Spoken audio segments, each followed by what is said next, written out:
أعوذ بالله من الشيطان الرجيم.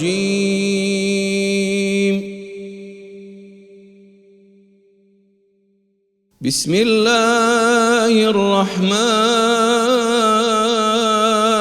الرحيم.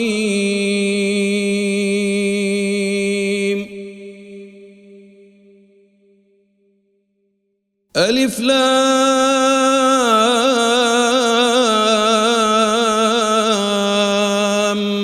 ميم. تلك آيات الكتاب الحكيم.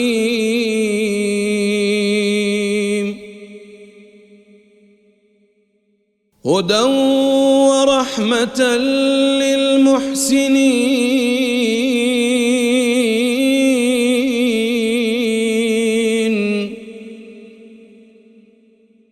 الذين يقيمون الصلاة ويؤتون الزكاة وهم بالآخرة هم يوقنون.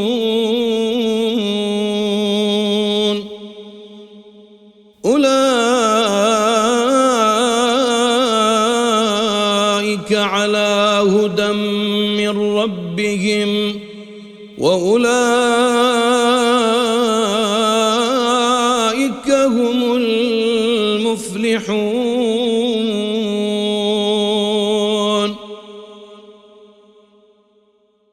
ومن الناس من يشتري لهو الحديث ليضل عن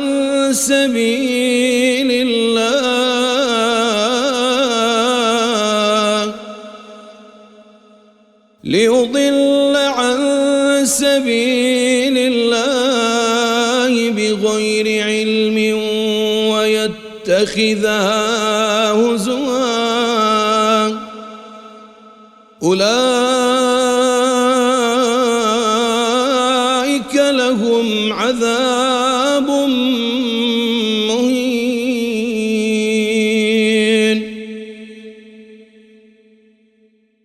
وإذا تتلى عليه آياتنا ولى مستكبرا كأن لم يسمعها كأن في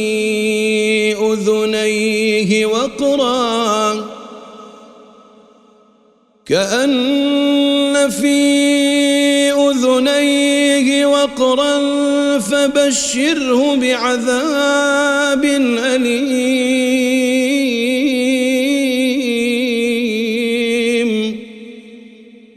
إن الذين آمنوا وعملوا الصالحات لهم جنات النعيم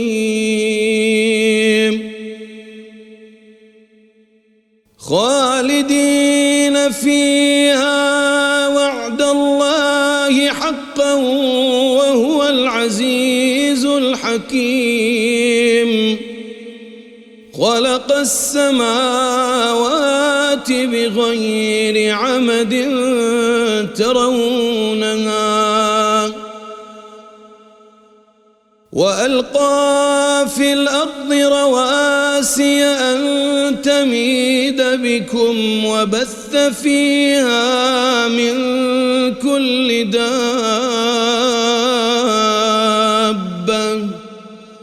وأنزلنا من السماء ماء فأنبتنا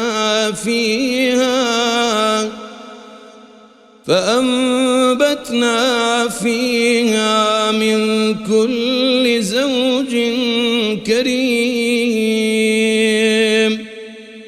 هذا خلق الله فاروني ماذا خلق الذين من دونه بل الظالمون في ضلال ضلال مبين. صدق الله